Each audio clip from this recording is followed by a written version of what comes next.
Le Bitcoin apparaît discrètement comme un jouet de Wall Street, ce qui influence surtout son prix actuellement. Les récentes nouvelles d'Iran inquiètent aussi les marchés. N'étions-nous pas censés être une valeur refuge en temps de chaos? Comme l'a dit Ray Dalio, le Bitcoin a échoué. Le Bitcoin agit actuellement comme un actif risqué et spéculatif, ce qui a été sa tendance récente. Cela pourrait évoluer à l'avenir. Nous avons quelques graphiques intéressants à vous montrer sur le Bitcoin en ce moment. Nous avons aussi d'autres graphiques crypto intéressants pour vous. ETH et Solana sont en hausse. Voici les dernières actualités sur la bourse, Marathon et d'autres sujets. Allons-y et commençons, car nous avons beaucoup de choses à aborder dans la vidéo d'aujourd'hui. Maintenant, tout d'abord, je veux parler de ceci.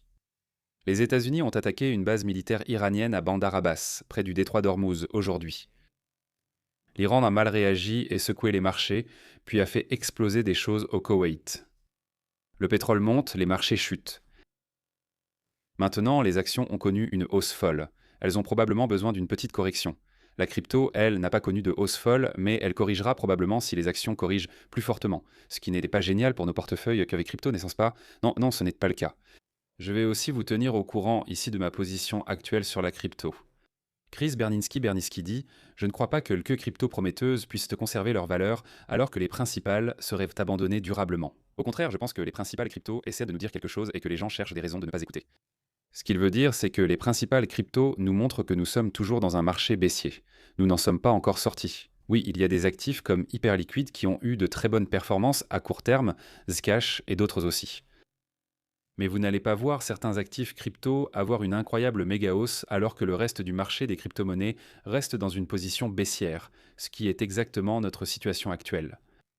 Hot ne veut pas dire capital. C'est fini, vraiment fini. Cette ambiance a régné ces 6 derniers mois pour la crypto, malheureusement. Zinc a posté que c'est probablement le pire sentiment qu'il ait jamais vu pour Bitcoin en plus de 10 ans. Les actions liées à l'IA montent en flèche. Le S&P 500 atteint des sommets historiques. L'or a connu sa hausse. Tout le monde gagne de l'argent en ce moment. C'est presque difficile de ne pas en gagner. Tout sauf Bitcoin. Ce contraste rend la situation particulièrement brutale. Ce n'est pas seulement la baisse du Bitcoin, mais aussi que les autres actifs sont à leur sommet historique ou s'en approchent. Le coût d'opportunité est élevé, surtout pour les nouveaux. C'est vrai, mais nous avons déjà vécu ça. Restons concentrés. À un moment donné, la crypto retrouvera de l'intérêt. Quand cela arrivera-t-il? Peut-être devrons-nous attendre jusqu'en octobre. Tout le monde dans le domaine de la crypto essaie juste de faire advenir à coup de même l'idée que nous allons avoir à nouveau ce creux parfait du cycle de 4 ans, sans aucune foutue raison, si ce n'est que c'est ce que nous croyons qui va arriver. Donc, c'est ce qui arrivera. Parfois, les choses sont plus simples qu'on ne le pense. Tout le monde devient ridiculement riche, et pas toi. Tout ce que tu avais à faire, c'était d'acheter SanDisk, Nvidia, Microntech ou littéralement n'importe quoi d'autre que de la crypto. Les bases de l'investissement, les gars. Très très simple. Les bases de l'investissement. Tout sauf la crypto. C'est tout. Si tu as investi ailleurs que dans la crypto ces 6 derniers mois, tu as beaucoup gagné. Mais tu as misé à la hausse sur la crypto. Mon gars. J'ai beaucoup de crypto, aussi des actions. Ça va, mais bon sang. Le coût d'opportunité de garder de la crypto a été très réel. Psychédélique dit que cela a confirmé chaque creux majeur. J'ai voulu partager ça avec vous. La configuration à partir de chaque creux majeur où les moyennes mobiles sur 10 et 20 semaines se sont croisées. À chaque cycle, après que le prix atteigne une situation de survente sur une grande période et que les moyennes mobiles simples 10 et 20 croisent à la hausse, cela a confirmé le creux. Cette fois-ci sera-t-elle différente? Regardez 2015, 2019, 2023 et peut-être encore maintenant en 2026. Est-ce que c'est du sérieux? Le creux pourrait-il déjà être atteint malgré tout ce qui se passe en ce moment? Le creux du BTC est-il peut-être déjà en place et le cycle de 4 ans a-t-il vraiment été invalidé?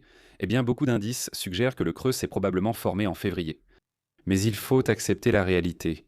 La crypto se négocie comme un mème, tout le marché agit comme un vieux mème. Et peut-être qu'on est en train de transformer le cycle de 4 ans en réalité juste par effet de mème, même si on n'a pas vraiment de bonnes raisons de le faire autrement.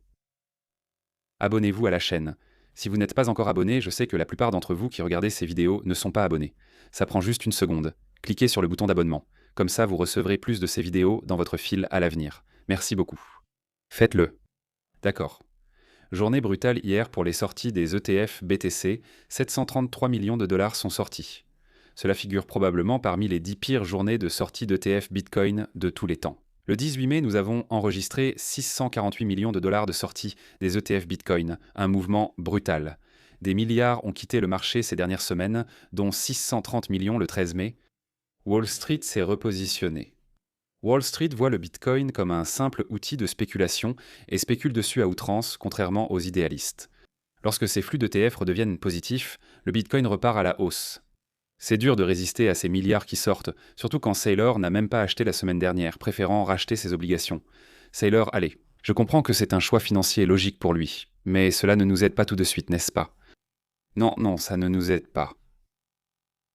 Le Bitcoin est actuellement au bas du canal. Alors, comme nous le disions, Case, vous avez oublié, nous disions ici même, ce rejet de la moyenne mobile exponentielle à 200 jours, ce n'est pas bon parce que c'est arrivé juste en haut du canal. Donc, dans cette situation, un nouveau test ici du bas du canal n'avait rien d'improbable. D'accord, notre analyste technique du cercle restreint a pris ce short de là jusqu'ici avec beaucoup de succès et a gagné beaucoup d'argent. Je ne suis pas vraiment un adepte des ventes à découvert, je dois m'y mettre davantage. L'opportunité était là, mais ce n'est pas grave. Je suis en position longue sur le BTC. Je doute que ça tienne avec la folie actuelle sur les actions. Si on a encore une grosse journée de sortie sur les ETF Bitcoin et que les actions corrigent, je nous vois bien redescendre et potentiellement passer sous ce canal, ce qui serait, je pense, une assez mauvaise nouvelle à court terme. Parce que l'objectif technique, si on passe sous le canal, tu voudrais voir quelque chose qui ressemble à ce qu'on a eu quand on est passé au-dessus du canal ici, où on a eu quelques jours à passer légèrement en dessous. Et ensuite, il trouve finalement son support dans cette zone. Ce que tu ne veux pas voir, c'est de grosses bougies quotidiennes bien épaisses confirmées sous ce canal, parce que ça voudrait probablement dire qu'on va ensuite vers 62 000, qui est l'objectif technique de la cassure du canal. Très clair, très simple, d'accord?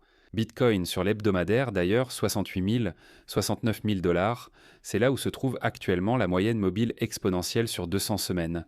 Tu voudrais voir le prix rebondir autour de cette zone. Je pense que la moyenne mobile simple sur 200 semaines est plutôt autour de 64-63 000 actuellement. Donc cet objectif de prix à 62 000 n'est pas si fou, n'est-ce pas, si on a la cassure du canal, mais ce n'est pas encore arrivé. Ce n'est pas confirmé. On est au bas du canal. C'est le moment de la peur maximale. On est au bas du canal. Tout va mal se passer. Eh bien, tu sais de peut-être que prendre un long au bas du canal, ça a déjà marché plusieurs fois auparavant. Peut-être que ça marchera encore, peut-être aurons-nous bientôt de bonnes nouvelles sur l'Iran et que les marchés repartent à la hausse. Je suis actuellement en position longue sur Ethereum et Bitcoin, avec des stops assez serrés sur ceux-ci, tous deux juste en dessous de leur point d'invalidation très proche pour Ethereum, et des stops juste en dessous du plus bas quotidien. Pour Bitcoin, les stops sont juste en dessous de ce canal. L'objectif sur Bitcoin est de 80 000 $, 80 000 $. L'objectif sur Ethereum est de 2100 $, 2100 $. On verra comment ça se passe. Si on est stoppé sur celle-ci, pari plutôt contrarien actuellement, être long sur Bitcoin et Ethereum. Mais si on sort, ce n'est pas grave, juste une petite perte. Tout va bien. Peut-être qu'on aura un rebond ici, on saura vite. Merci à Bitunix, on fait gagner beaucoup d'argent chaque semaine. En fait, aujourd'hui, on fait gagner 1000 $. Chaque vidéo du lundi au vendredi, on fait gagner 1000 $. Aujourd'hui, c'est une de ces vidéos où on fait gagner 1000 $. D'ailleurs, on ne donne pas seulement de l'argent dans les vidéos, mais aussi sur notre Discord. 5 000 $ par semaine sont offerts exclusivement sur Discord. Tout ce que vous avez à faire, c'est d'être sur le Discord et vous recevrez une part de ces 5 000 $ chaque semaine. C'est vraiment dingue. En plus, les gars de Bitunix ont aussi misé sur nous dans l'Inner Circle et ils offrent maintenant un remboursement de 80 $ par mois si vous êtes dans l'Inner Circle. C'est 50 $ par mois pour l'Inner Circle. Vous obtenez un remboursement de 80 $ plus des bonus de 5 000 $ en cadeau exclusif sur Discord. Maintenant, on va aussi faire gagner 1000 $ pendant le stream. On va faire ça dans un instant. Si tu n'es pas dans l'Inner Circle, tu rates quelque chose. On partage souvent des stratégies longues et courtes, comme la position courte sur la moyenne mobile exponentielle à 200 jours. Nous publions des rapports sur des actions comme Micron Tech avant leur rallye de 300% et analysons en détail des altcoins comme Canton Tech avant leur forte hausse. On ne gagne pas à chaque fois. Personne ne le fait. Mais on fait des recherches incroyables là-bas. On a une super équipe de chercheurs pour te soutenir. Découvre avec l'essai gratuit de 7 jours via le lien ci-dessous et profite des bonus. Maintenant, faisons gagner 1000 $ aujourd'hui. Qui va être notre gagnant? Voyons ça. C'est fou ces prix de 1000 $. Tu sais, quand ils disent « Tu veux offrir de l'argent sur l'Arc Davis ?» Oui, je veux. Comment on devrait le répartir? Tu voudrais, tu sais, que 4 personnes reçoivent 250 $ par jour. Je me dis « Non mec, une personne 1000 $. Gardons ça simple. Rendons ça énorme. » Bien sûr, pour avoir une chance de gagner ces 1000 $, devine quoi? Tu dois être inscrit sur Bitunis. Il y a un lien juste en dessous. Tout ce que tu as à faire, c'est t'inscrire. C'est disponible pour tout le monde, partout. Tu peux trader des actions, tu peux trader des cryptos, tu peux trader des métaux et du pétrole, tout ce genre de trucs. Et quand tu t'inscris, d'accord, tu peux commencer à trader tout ça, et ensuite tu participeras au tirage au sort quotidien de 1 000 $. Inscris-toi, dépose de l'argent, fais un trade. C'est super simple. Thaddeus 432 KMB est le gagnant d'aujourd'hui. Félicitations. Va chercher tes 1 000 $, mec. Bien joué. Ethereum. Ethereum n'a pas l'air en forme. Encore une fois, ça semble très contrariant d'essayer de l'acheter à la hausse ici. En fait, il va probablement redescendre vers une zone de survente dans les prochains jours. Je ne serais pas surpris, surtout avec de nouvelles infos sur des bombardements au Moyen-Orient. Il a cassé sa ligne de support ici, qu'il tenait depuis un bon moment. 2078 $, 2080 $ quand il a cassé. Maintenant, il se négocie avec 2 bougies journalières en dessous de ce niveau, ce n'est pas fantastique. Ça semble relativement baissier. La position longue repose sur l'idée que la situation d'ETH est exagérée actuellement. C'est peut-être juste un trade à contre-courant. Ce n'est peut-être pas la bonne décision, mais on le saura vite. Si oui, on se fait sortir, ce n'est pas grave. Solana est redescendu dans la zone basse. Donc il se négocie dans cette large fourchette ici depuis le gros crash du début février. Donc la limite inférieure de cette zone se situe autour de 76 à 77 $. La limite supérieure a maintenant été atteinte 2 fois à 98 $ et le prix a été rejeté les 2 fois. Donc si vous êtes optimiste sur Solana, continuez à accumuler dans cette zone d'accumulation. Si on descend sous 77 $, une position short s'active et cela peut vite devenir très chaotique. Mais tant que le prix reste dans la zone orange, on reste tranquille. Je pense qu'on est tranquille. Hayes et Eisenhower affirment que cela n'a aucun sens. Pump.fun génère 1 million de dollars de frais quotidiens. Ils ont acheté 370 millions de dollars de Pump, 36% de l'offre en circulation. L'offre est achetée et brûlée. C'est un chiffre d'affaires de premier plan. Le graphique est proche de ses plus bas historiques. Dites ce que vous voulez sur la culture de Pump. Si les chiffres sont vrais, ces variations de prix me font m'interroger sur les déblocages VC ou les transactions OTC. À un moment, le marché doit décider si les revenus influencent la valorisation des tokens. Chuter alors qu'il y a autant de liquidités en crypto, c'est étrange. Je pense que le marché considère désormais que les revenus comptent. Regardez Hype, le récit des revenus générés prend de l'importance, les investisseurs avisés l'ont compris. Donc, je pense que Pump a atteint son plus bas. Elon et son équipe publient toujours des mises à jour. Je garde à long terme et j'ai une grosse position sur Pump. Voilà le graphique. Sur le graphique hebdomadaire, nous avons eu 5 contacts majeurs sur cette ligne de support. Il ne faut surtout pas que le prix clôture nettement en dessous, sinon ce serait vraiment compliqué, ce support étant solide depuis longtemps. Mais le graphique reste inquiétant.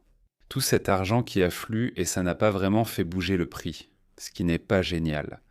Tu veux voir le prix bouger car ces destructions quotidiennes de tokens sont réelles et importantes, mais cela n'a pas encore eu beaucoup d'impact. C'est sans doute l'un des paris les plus atypiques dans la crypto pour un token qui génère des revenus. Hyperliquid atteint son plus haut. Pumpen a trouvé preneur.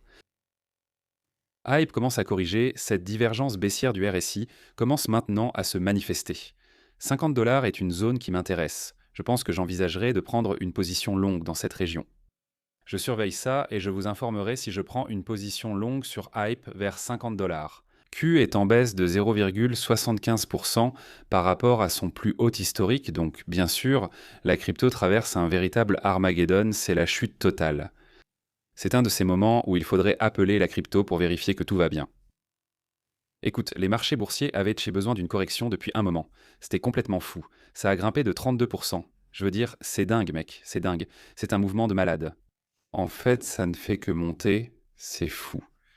Retester la moyenne mobile exponentielle sur 20 jours, ce n'était même pas fou, et elle est tout en bas ici à 700. Ce serait une correction très très légère d'environ 5% pour le Nasdaq. Même revenir jusqu'à la moyenne mobile sur 50 jours représenterait une baisse d'environ 9 à 10%. Et ce serait aussi totalement normal, sain et cool. Ce serait très bien. Microntech affiche enfin une bougie rouge, ici en journalier. Je ne dis pas que ce sera forcément le sommet définitif, mais franchement, elle a vraiment connu une sacrée hausse. En hausse de 333% depuis que nous avons publié un rapport sur Microntech pour les membres du cercle privé. Pourquoi ne recevez-vous toujours pas vos rapports de membres du cercle intérieur? Le lien est ci-dessous. Allez jeter un œil. Bref, ça a été complètement fou, les gars. Un mouvement énorme ici pour Microntech. Une correction vers une sorte de niveau de base serait en fait plutôt saine pour elle. Quand les choses bougent trop fort, trop vite, ça me rend en fait un peu paranoïaque. Donc c'est bien de voir une correction. Iron Energy en hausse de 60% depuis que je l'ai vendu. C'est du lourd. J'aurais peut-être dû la garder, cela dit, je ne l'ai pas vendue pour de l'argent. Mais pour Strategy, et l'action a déjà pris environ 15% en pré-marché depuis mon prix d'entrée moyen.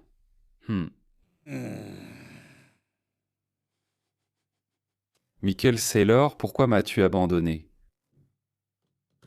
Bref, la seule erreur que j'ai probablement commise dans mes portefeuilles d'actions, c'est d'avoir trop d'exposition à la crypto alors que j'ai déjà une énorme exposition à la crypto de l'autre côté. Tu sais, ma position en Bitcoin est un peu trop grosse, disons, ou confortablement grande, mais où veux-tu mettre tout ça? C'est beaucoup, d'accord, comparé à mes portefeuilles d'actions. Mes portefeuilles d'actions sont importants. Ils sont conséquents, mais j'ai une grosse exposition à Coinbase, Strategy et Bitmine Immersion Technologies, qui se négocient malheureusement exactement comme la crypto. Donc ce n'est pas du tout une couverture. C'est juste une exposition supplémentaire à la crypto, alors que j'aurais probablement dû rester sur Iron Energy. Mais ce n'est pas grave, ce n'est pas grave. On est toujours en positif dessus. Toujours en positif. Techniquement, ça va. J'aurais gagné plus d'argent avec Iron, mais bon, c'est la vie. J'espère toujours que mon pari sur Marathon va décoller et rapporter un joli pactole, mec. Marathon a annoncé aujourd'hui qu'ils achètent une centrale électrique de 505 MW. Voilà pourquoi. On ne va pas passer en revue toutes les raisons. Vous pouvez lire l'article si vous voulez. Marathon tente actuellement cette percée, se positionne autour de la moyenne mobile à 20 jours, autour de la moyenne mobile à 200 jours, autour de la moyenne mobile à 50 jours. C'est bien. Le graphique commence vraiment à avoir une allure assez correcte pour la première fois depuis longtemps.